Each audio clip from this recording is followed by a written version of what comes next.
क्या आपने कभी सोचा है एक पल में पूरा शहर राख हो जाए, लाखों लोग बस एक चमक में गायब हो जाएं। यह कहानी है हिरोशिमा और नागासाकी की, दो जापानी शहर जो इतिहास के सबसे भयानक पलों के गवाह बने। क्यों गिराया गया परमाणु बम? क्या सच में युद्ध खत्म करना मकसद था या कुछ और? चलिए जानते हैं उस विनाश की कहानी जिसने पूरी दुनिया को बदल डाला। A new age is born in the roar of thunder and the fire of the sun. At 8:15 in the morning of August 6th, the first atomic bomb struck an enemy target.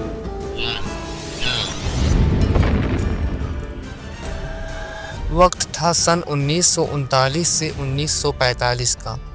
पूरा विश्व world war 2 में जल रहा था।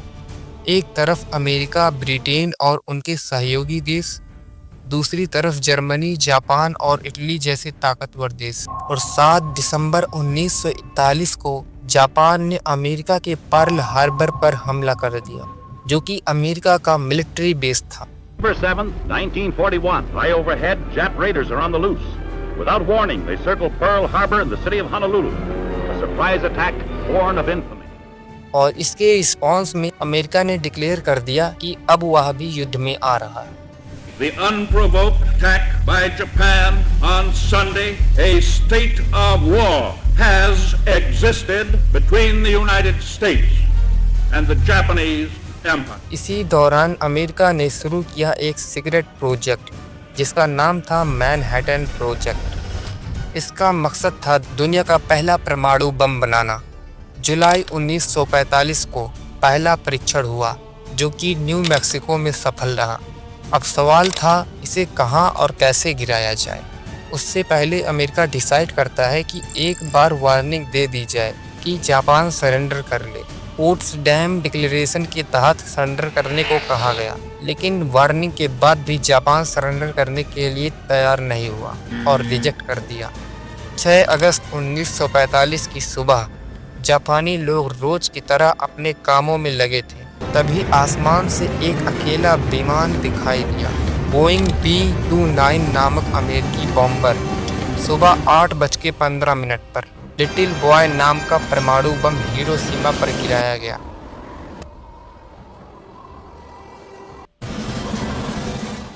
तेज रोशनी, धुआं और आग का तूफान।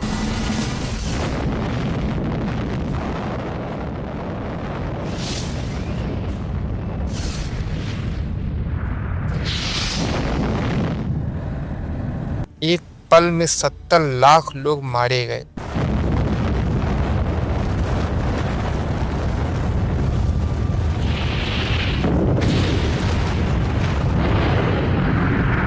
और अगले कुछ महीनों में आंकड़ा 1,40,000 तक पहुंच गया।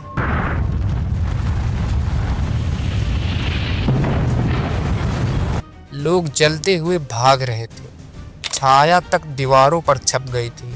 जापान ने कहा एक बम ही तो था, बस थोड़ा बड़ा था और सरेंडर करने से मना कर दिया। तो अमेरिका ने उसके रिस्पॉन्स में ठीक 3 दिन बाद फिर एक बम गिराया। 9 अगस्त 1945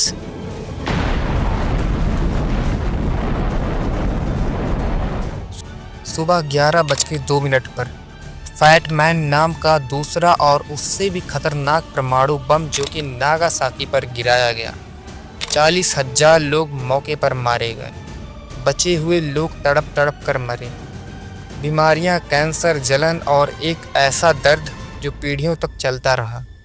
इन 2 हमलों के बाद जापान घुटनों पर आ गया और आखिरकार 15 अगस्त 1945 को जापान एक लंबी डिस्कशन के बाद सरेंडर कर देता है। The time is 9:05 a.m. The Japanese have been on board exactly 10 minutes.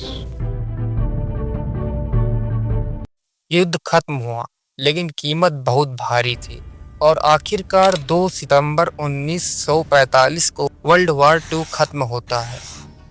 दुनिया को शांति तो मिली, लेकिन उस शांति की कीमत लाखों लोगों की जानें थी।